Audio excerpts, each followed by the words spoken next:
Ladies and gentlemen, boys and girls, you are watching yet another episode of Lima Shenanigans of 1977. It's Wednesday night, and you know what that means, ladies and gentlemen. It's time for the AEW Dynamite Event Center Wrestling Report. And now here's the man to give you that report, Mr. Eric M. Lima. Thank you very much, Mr. Announcer, sir. Well, hello there, everyone. Welcome to yet another episode of Eric Lima Shenanigans 1977. Episode 1396 of the show. And this is AEW Dynamite Event Center report from last night in Edmonton, Alberta, Canada, ladies and gentlemen. That's right.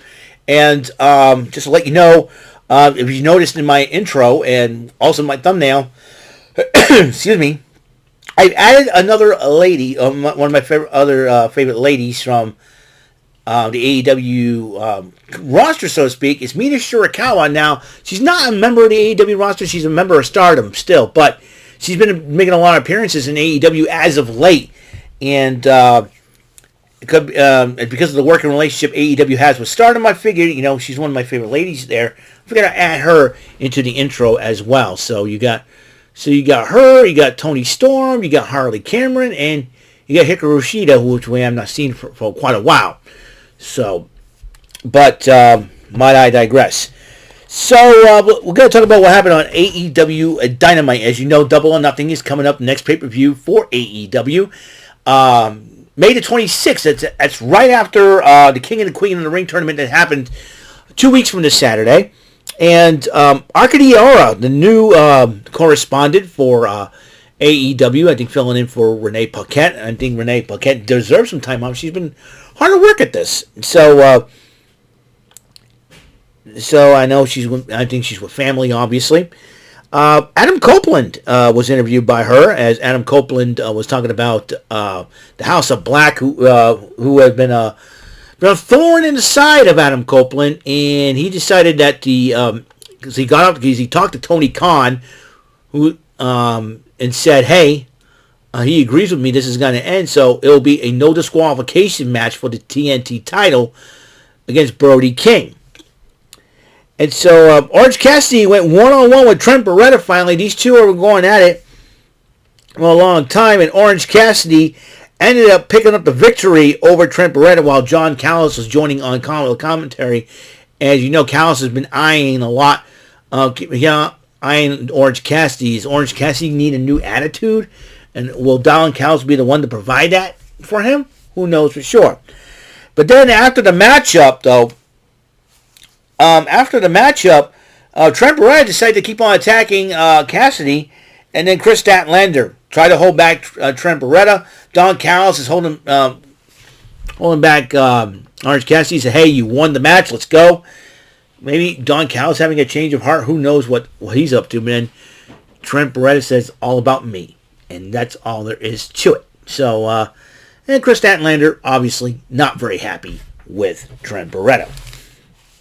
And the Elite decided to be disrespectful punks and park in Tony Khan's spot. They had the Young Bucks driving in the front, and you got Kazuchika Okada and Jack Perry in the back, and you get the cameraman way in the back that you buckled up. I'm like, oh great, here they're going to be douchebags once again. So Tony Schiavone interviewed Serena Deeb as she goes and challenges Timeless Toni Storm for the AEW Women's World title. And she talked about how she had 3 different bouts of seizures, which is really, really, really, really disheartening if you think about it. She wanted to come back and, that's why she's been out for over a year, is because of those seizures and everything else. And she kind of relates to those who've been having them because you never know when they're going to show up.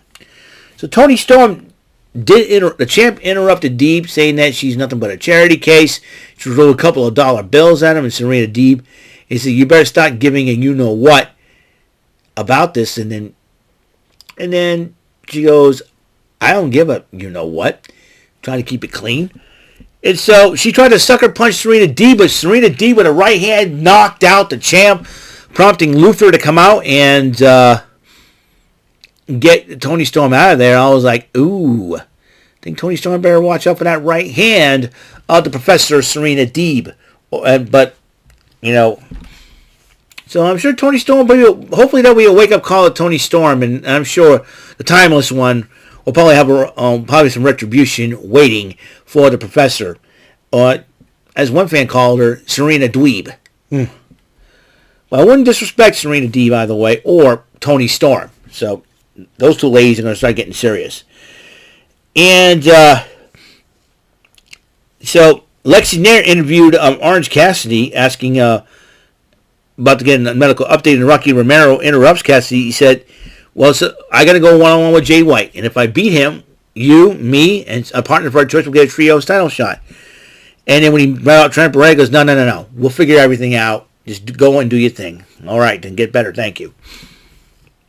And another of my favorite ladies from AEW besides the Timeless One, Harley Cameron, went one-on-one with Mariah May, nicknamed Tiny Storm, because she's the protege of Timeless Tony Storm. And it was a heck of a matchup. Mariah May hit Harley Cameron with the Mayday, picking up the victory, while Saraya's been running around taunting fans yelling at her, she's yelling at the fans, getting involved in the matchup, something like that. And then after Mariah May did pick up the victory, they attacked May after the matchup. They knew that Timeless Tony Storm probably will not come out and save her because she's still smarting from that punch by Serena Deeb. But guess who did come back? Mina Shirakawa, of all people. It seems like a lot of people love Mina Shirakawa. And this Mina Shirakawa is getting more exposure on national TV here in the States. This will probably give her a humongous opportunity. And if her contract, like I said, when her contract with Stardom is up, she may end up joining AEW. And that would be a smart move on her part. And she decided to celebrate with some champagne. It seems like to me that this could lead to a Tony Storm, Mina Shirakawa feud. You know, the first half of Dynamite's already been great because you got the three of my favorite ladies on there. Timeless Tony Storm, Harley Cameron, and now Mina Shirakawa. You know? Anyways, in Arcadiora then interviewed Pac and talking about with Ray Phoenix back from injury will be the reunion of Death Triangle, and she goes, and he's about to say that I'm not worried about Death Triangle, but then Jay White, he goes, you know why you weren't about Death Triangle? Because they had DEAD dead. They were kind of disrespecting Pac, and then he said, I'm going to go one-on-one with Zukar, Rocky Romero, and hopefully, how about I want to become Continental Champion and add more gold to the collection? So, the Bang Bang Gang. And they're walking away, and if I were Pac, well, I'd be seething right now. Malachi Black addresses Adam Copeland. It seems like to me Adam Copeland is willing to run through the House of Black gauntlet to get to Malachi Black. And I think Malachi Black probably wants Copeland's title. We'll see where it goes from there.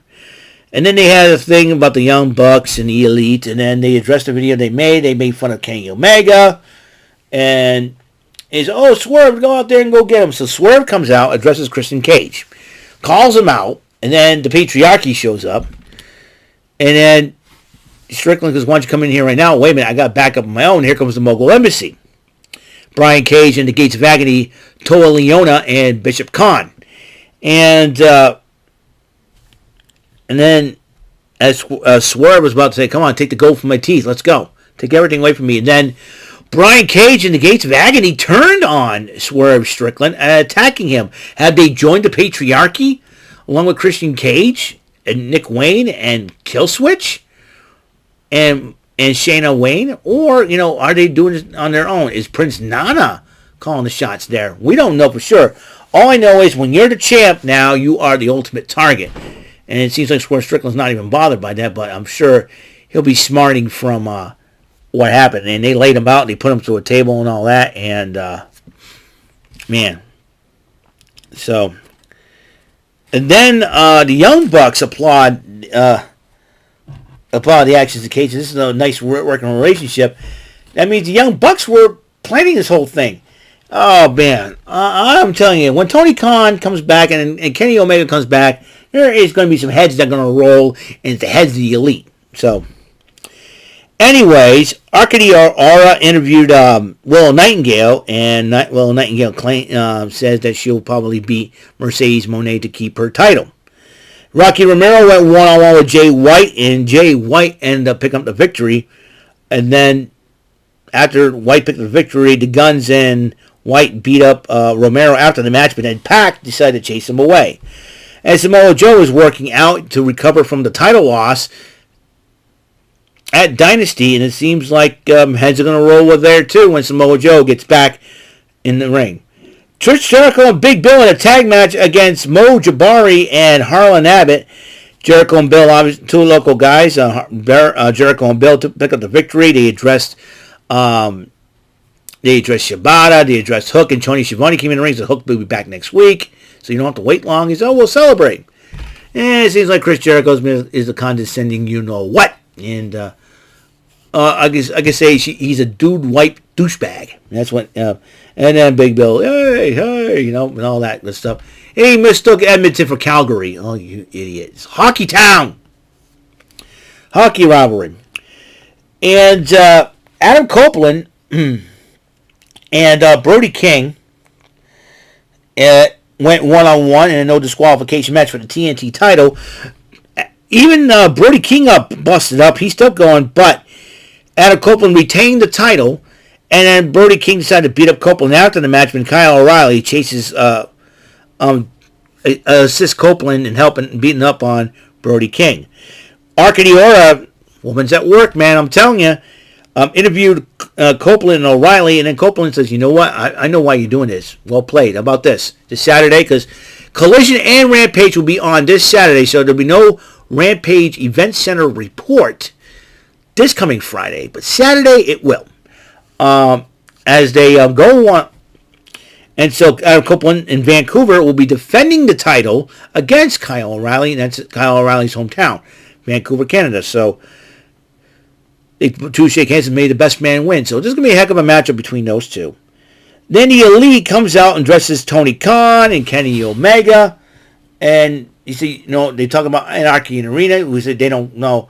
They can't find two guys with bigger, you know, whats to face them. Yep, the Elite comes out. The card-carrying members of the Beavis and Butthead fan club, Nick and Mac Jackson. Let me tell you something about Nick Jackson. Dude, shave your mustache. You look like Austin Aries on crack, okay? That's what you look like, Nick Jackson. Austin Aries on crack with that stupid beard. Shave it. Cut your hair, boys. Shave your beards. You look stupid. You look like a couple of douchebags. You know, poor Okada. He's got to be roped in on this. You know, I'm telling you one thing. And Jack Perry, you too. Shave your head and your beard. Look like your dad for once. My goodness. You know, grow sideburns just like your dad. Your dad was cool. If he was still alive, he'd be disappointing your butt. You probably disrespect your father like Dominic Mysterio disrespects Rey Mysterio. Come on now. Yeah, you got the four of them, the card-carrying members of the Beavis and Butthead fan club. You got Beavis and Butthead with the Young Bucks, and you got Kazuchika Okada looking like Stewart, and then you got Jack Perry looking like Todd. You know, who's going to be their manager? Mr. McVicker? Come on, or Mr. Van Driesen? Okay, Lesbian Seagull. Yeah, you're going to sing that song. My goodness. If that's going to be their theme song, I'm going to shoot myself. Man, I'm not going to shoot myself. You know what I mean. I'm going to start hitting my head on something because it's how it come out to the theme of Lesbian Seagull. I don't know what. You know. In other words, bottom line is all four members of the Elite are nothing but card-carrying members of the Beavis and Butthead fan club. That's the bottom line. All right. A bunch of four dummies: Mo, Larry, Curly, and Shemp. Actually, why do 5 fingers? Mo, Larry, Curly, and Shemp. That's 4 fingers. There you go. So they're talking trash as usual, like the degenerates they are. You know, they're nothing but a bunch of Bullet Club D-Generation X Click ripoffs. That's the Young Bucks for you. Yeah, I'm unloading on the Young Bucks because I want to. All right? Because I look at Nick, and I can't stand Nick Jackson with that beard of his. Man, stop looking like Austin Aries on crack, okay? My goodness. Yeah, Austin Aries on crack. That's Nick Jackson for you. Then you got Matt Jackson. They're trying to copy everything everything in WCW. Come on. It's like Vince McMahon and Eric Bischoff's kids. Vince McMahon and Eric Bischoff's DNAs got mixed up, and those two jerks came in their place. Let me tell you. Wow. And it's ridiculous. You know what? That's their character, though. I like dissing on their characters. You know, I'm sure they're probably nice guys off camera, but still they have a lot of fun. You know, I have a lot of fun being the old school wrestling fan, boo on the heels and make fun of the heels, and cheer the faces. But I respect all wrestling talent. You know, regardless. But I'm trying to be an old school fan here. You know, like I said, I'm having a lot of fun. Anyways, yeah, back to the jerks, the elite jerks, and FTR interrupt those elite jerks. I'm like, thank you, FTR. Cool, two cool dudes. Thumbs up for both. And decided, well, they said, yeah, we found a couple guys got more balls than anybody else. Yeah, I said it. Eddie Kingston, the Mad King, come out. I wasn't surprised because I know he's got a bone to pick with the Rainmaker Kazuchika Okada for taking his Continental Championship. But then a shock move, Bryan Danielson decided to oppose because they'll come to find out he's been medically cleared. So, woohoo! And then those four decide, and they don't even think about playing a finger on us. Eddie Kingston throws the first punch, all 8-men brawl. Security and referees try to separate these two teams. Loving it. That's how I feel. So, yep. So what's going on in the menu next? Okay, that's all the time we have for episode 1396 of Eric Lima Shenanigans of 1977, the AEW Dynamite Wrestling Event Center report for May the 8th, 2024. That's right. Next up will be my Press Your Luck Network Throwdown Thursday. Got to get going with the CBS version. I have not done well on that, even though I didn't whammy out. That's cool. But ABC version, 4-time champ. Am I going to go for my 5th straight? We'll find out for sure. So, that's it. That's all the time I have on this show. So, and also, check out Dugout Crew Podcast coming up at 3. I have a special announcement to make concerning one of our members of the Dugout Crew podcast. I will explain on the David 3000 Network in short term, and then in short fashion, then we go on with the show. So however, Rant and Rave episode 239 tonight. I got something to talk about. So I'm going to see you guys later. So I hope you guys like this video. Please subscribe. I'm at 281 subscribers right now. I only need 19 more to reach that 300 plateau. I know it takes a while, so take your time. Tell everybody you know about this channel. If you like it, please give it a like, thumbs up, ring the bell for notifications, subscribe, and you're good to go. All right, so any questions and comments, please feel free to write them down. So, I'm going to be pressing my luck on the next episode, so I'll see you guys later. And until the next episode comes rolling around, Mr. Announcer, take us home. That is all for today's episode. This is your announcer speaking for Eric Lima Shenanigans of 1977. A Big Beefy E, doing for Bob Saget Productions, and in association with a Raven Bofa Telepictures and Distribution. Thank you for watching today's episode. Tune in next time for another episode of Eric Lima Shenanigans of 1977. Goodbye for now.